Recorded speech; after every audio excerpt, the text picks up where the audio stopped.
Salut à toutes, salut à tous et bienvenue dans cette nouvelle vidéo sur la chaîne C'est mon avis.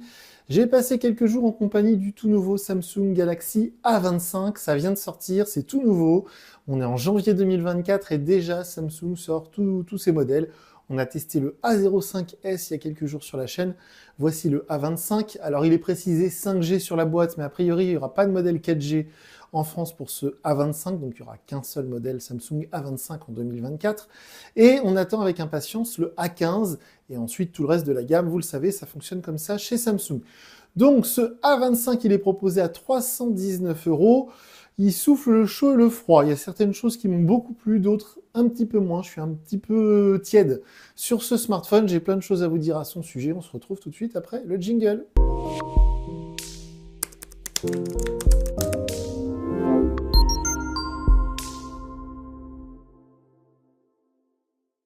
Alors, comme d'habitude, on va commencer par les points positifs, les choses qui m'ont plu sur ce Samsung Galaxy A25, puis on terminera par les choses qui m'ont un petit peu moins plu, un petit peu déçu. Il faut vraiment garder en tête que ce smartphone est vendu quand même 319 € dans cette version. Il existe une version un petit peu plus chère, avec un peu plus de stockage et un peu plus de mémoire vive. Et c'est un budget assez important. Alors par contre, on va commencer tout de suite dans le vif du sujet, son gros point positif, c'est bien évidemment le fait qu'il est déjà sous Android 14. Ça, c'est un énorme avantage par rapport à tous les modèles que vous pourrez mettre en concurrence avec ce A25, parce que bien évidemment, il y a certains smartphones, moi, que j'ai beaucoup appréciés en 2023, dans les mêmes tarifs, mais qui sont toujours sur Android 13, voire sur Android 12. C'est le cas, par exemple, du Poco X5 Pro 5G que j'avais adoré, qu'on peut trouver sur Amazon en ce moment vers les 300 €, donc vers les mêmes prix que ce A25. Mais du coup, le Poco X5 Pro 5G, il a deux versions Android de retard, ce qui commence à faire beaucoup. Et c'est pour ça que, voilà, faut vraiment mettre ce A25 à part. Là, je fais cette vidéo très tôt. Si vous la regardez dans 1 an ou dans 6 mois, ça aura peut-être changé. Mais là, pour l'instant, il est un peu seul sur sa planète, ce A25. Alors, dans les points positifs, on peut signaler le design. Moi, j'aime bien, je trouve ça sympa. Alors, je parle pas uniquement du coloris. Il existe en noir. Je pense que 90% des A25 qui vont être vendus, ce sera en noir. Je l'ai pris volontairement avec ce coloris lime, un peu vert-jaune. Je trouve ça très joli. Le contour, alors c'est du plastique, j'ai vérifié, mais par contre, c'est vrai que ça fait assez qualitatif. On dirait de l'aluminium. On dirait un peu de loin une espèce d'iPhone. Je trouve ça très sympa. Évidemment, la qualité de fabrication Samsung n'est plus approuvée, c'est un très bel objet, tout est bien construit, c'est bien d'un seul bloc. Donc moi, de ce côté-là, l'objet me plaît beaucoup, il est très ergonomique, il est très agréable à utiliser, on l'a bien en main, donc il n'y a rien à redire là-dessus. Même si, j'y reviendrai un petit peu après, mais il y a des tout petits détails, des petites choses voilà, que je voulais vous signaler, mais je vous garde ça pour la fin de la vidéo. Donc au niveau des points positifs, on peut aussi, je voudrais parler d'abord des performances, parce qu'il y avait ce processeur Exynos, vous savez, Exynos, c'est les processeurs qui sont conçus par Samsung. D'habitude, on a du Qualcomm Snapdragon, donc ça c'est Qualcomm, c'est un fabricant qui ne fait que des processeurs mobiles. On a aussi MediaTek, qui est taïwanais. Mais là, Exynos, Samsung, pardon, ils ont fait comme Google avec le Tensor ou comme Apple avec les puces bioniques. C'est-à-dire qu'ils ont voulu faire eux-mêmes. Alors ça existait déjà il y a très longtemps, hein, il y a plus de 10 ans, Samsung faisait déjà du Exynos. Ils ont arrêté, ils ont repris, c'est un peu compliqué. Bref, ce qui compte, c'est que les résultats sont très bons. C'est très fluide, ça marche très bien, aucun ralentissement. J'ai fait des benchmarks, comme d'habitude, les benchmarks sont dispo sur le tableau de bord, c'est mon avis, cette feuille Excel que je vous mets à disposition, c'est sous la vidéo, il y a un lien, vous cliquez, vous allez avoir toutes les infos.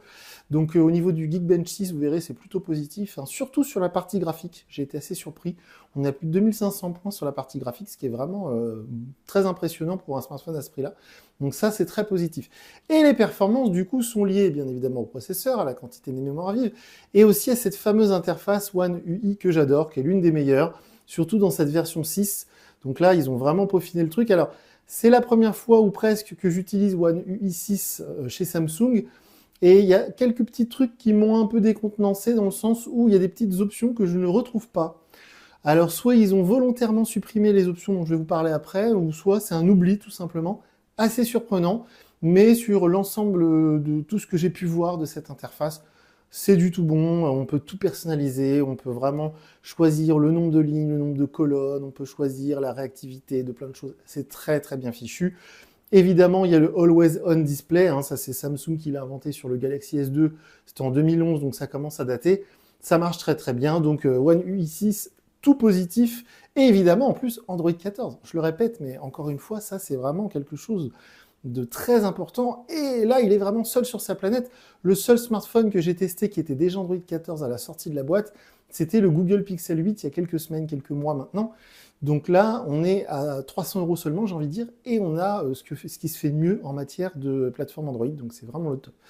Évidemment, j'ai testé la 5G, ça marche très bien, les débits sont très bons, il n'y a aucun problème, on peut payer sans contact avec le NFC, donc toutes ces choses-là, le Bluetooth, le Wi-Fi, ça marche très bien, la qualité d'appel aussi.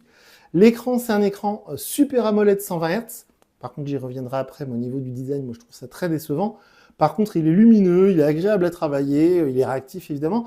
Il y a une petite chose qui a changé entre One UI 5 et One UI 6, c'est que désormais, quand on veut bloquer l'écran, on n'a jamais pu bloquer le taux de rafraîchissement de l'écran sur One UI 5. Ils nous proposaient standard ou fluide, ou je sais plus, c'était exprimé d'une manière bizarre. Maintenant, c'est un peu plus clair, c'est élevé ou standard. Élevé, il nous garantit en quelque sorte qu'il sera toujours à 100 Hz, c'est standard. Il nous explique qu'il sera à 60 Hz. Donc, je trouve ça positif. Donc, un écran 100 Hz de bonne qualité, donc je mets ça dans les plus, il n'y a pas de souci. Un haut-parleur stéréo qui est très puissant et d'une très bonne qualité. Quand vous mettez un podcast, un appel, ce que vous voulez en haut-parleur, ça sort des deux côtés du téléphone et c'est vraiment puissant et le son ne sature pas, il est de très bonne qualité, c'est très agréable. Donc ça, évidemment, dans les points positifs. Aussi, il y a une charge rapide 25 watts. Alors, vous allez me dire, à 300 €, on peut trouver des téléphones chinois qui chargent à 67 watts. Et vous savez que j'adore cette fonctionnalité qui permet de charger très fort et très vite des téléphones. Là, on est limité à 25 watts, mais c'est une évolution parce que l'année dernière, chez Samsung, tous les téléphones étaient genre vers les 18 watts, les 20 watts. 25, c'est un peu mieux. Et avec le chargeur Ugreen 30 watts, je vous mets le lien de ce chargeur sous la vidéo, eh bien, j'ai réussi à obtenir de très bons chiffres. On est à peu près à 50% de batterie en seulement 30 minutes de charge. Et on est à un peu plus d'une heure pour le 0 à 100%. C'est très bien, sachant que la batterie fait 5000 mAh. C'est énorme. Donc, c'est de très bons chiffres de charge. Et ça va rassurer tous ceux qui sont inquiets, les anxieux de service qui vous disent, voilà, 67 watts, ça bouffe les batteries. Là, vous êtes qu'à 25 watts, vous pouvez pas aller plus fort. Et ça suffit, si vous l'oubliez la nuit, avant d'aller bosser au boulot, vous le rechargez une demi-heure, vous prenez 50% de batterie. Et ça me permet d'enchaîner sur l'autonomie qui est très bonne. Avec 50% de batterie, vous tenez une journée. Avec un usage normal, si vous ne faites pas du jeu vidéo, c'est largement faisable de tenir une journée avec 50% de batterie. L'autonomie est très bonne. Sur une journée normale, on est à 30% de batterie grand maximum. Et encore, c'est parce que j'ai allumé le taux de rafraîchissement à 120 Hz, mon écran reste allumé 5 minutes, j'ai mis la luminosité à fond et j'ai allumé le Always On Display. Donc si vous désactivez toutes ces choses qui bouffent de la batterie, ça se trouve, vous pouvez tenir 3, 4, 5 jours sur une charge. Franchement, c'est top, c'est très appréciable. Donc, on termine cette partie des points positifs, des choses que j'ai appréciées sur ce A25 par la partie les photos, la partie photo, la partie que vous attendez tous. Les photos sont extraordinaires. Franchement, je pèse mes mots. Elles sont vraiment très bonnes. Allez voir, comme d'habitude, sous la vidéo, je vous mets le lien vers la galerie Google Photos. Vous pourrez voir par vous-même la qualité des photos que j'ai pu prendre. Que ce soit le grand angle, que ce soit le capteur principal, que ce soit en zoom x2, même de près. Les photos sont impeccables. Les selfies sont très bons, mais vraiment très bons. Encore une fois, à ce prix-là. Attention, je ne vous dis pas que vous allez prendre des photos meilleures qu'avec un S23, un S23 Ultra ou un Z Flip 5 ou autre. Je vous dis simplement que pour un téléphone à 300 €, là on est sur un niveau de photo, justement, je vous parlais du Pixel 8 il y a quelques secondes, quelques minutes, et bien là on est sur la qualité photo pour moi d'un Pixel, c'est très très bon, bravo Samsung, ils ont vraiment amélioré leur truc, ça marche très très bien. C'est le déclencheur, bien évidemment, j'ai envie de vous dire, heureusement, et instantané. Donc ça, c'est très chouette. Et puis, les photos sont nickel, en toutes circonstances, il y a du détail, c'est net et tout. C'est top. Les photos sont top. Bravo. Et là, c'est un gros point positif pour le smartphone. Et là, on va enchaîner sur les choses qui m'ont un petit peu moins plu.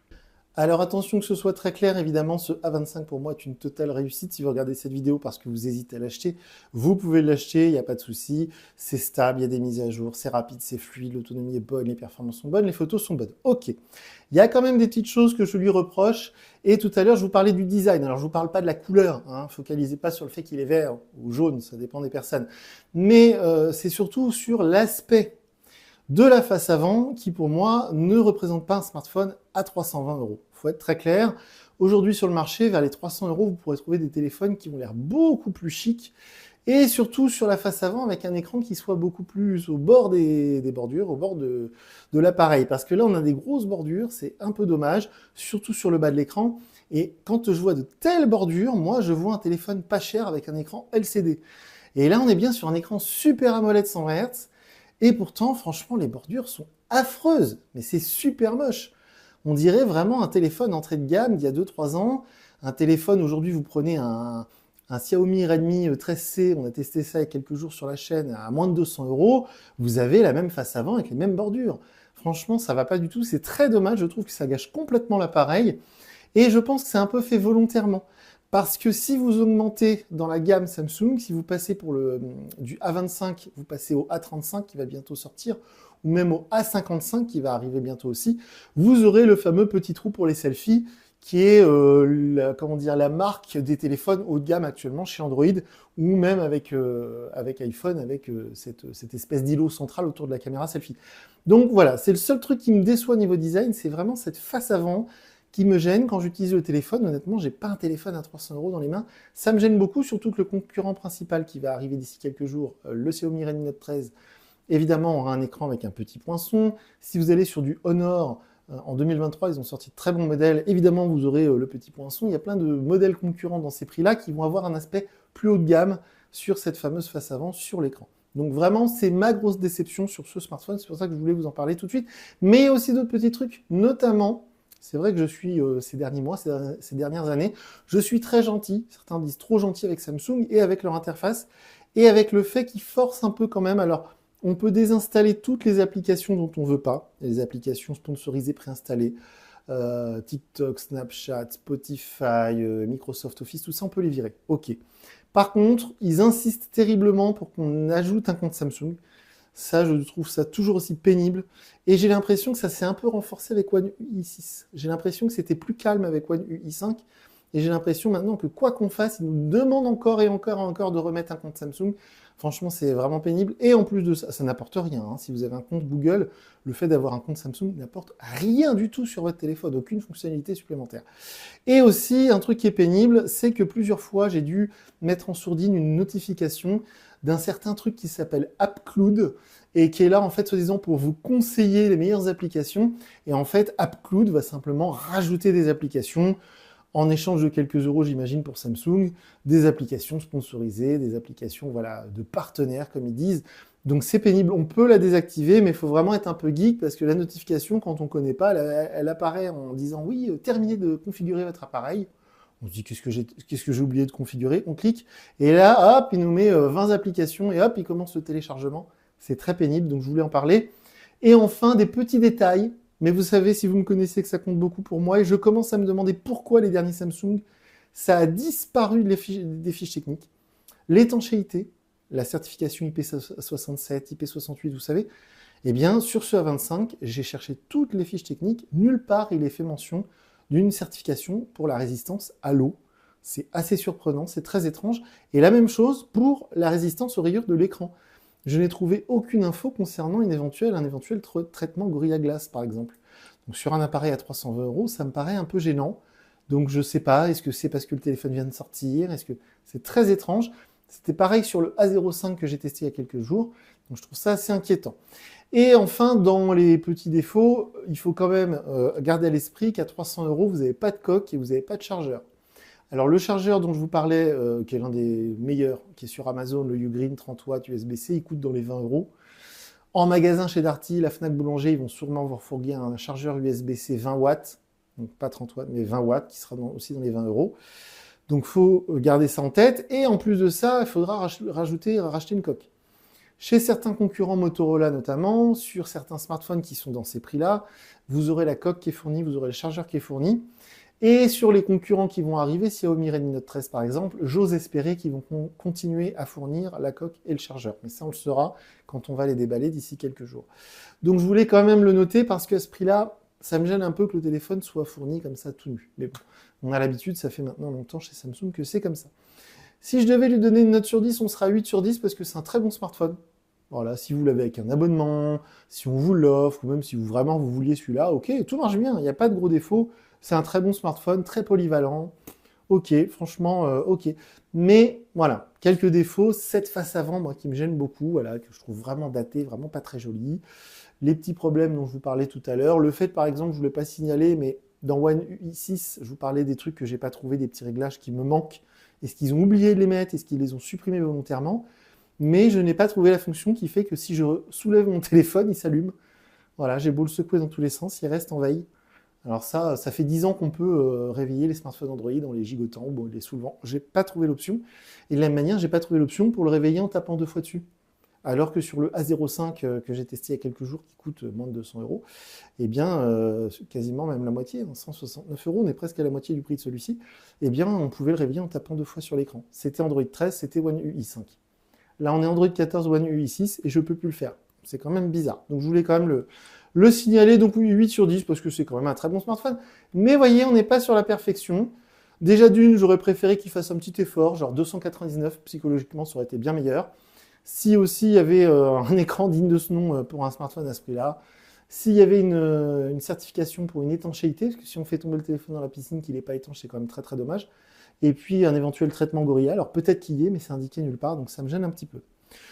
Donc voilà pour le test de ce Samsung Galaxy A25. Si vous avez des commentaires, c'est sous la vidéo que ça se passe. On est présent sur le réseau social X, anciennement Twitter. Et moi je vous dis à très bientôt pour une nouvelle vidéo sur la chaîne. Salut!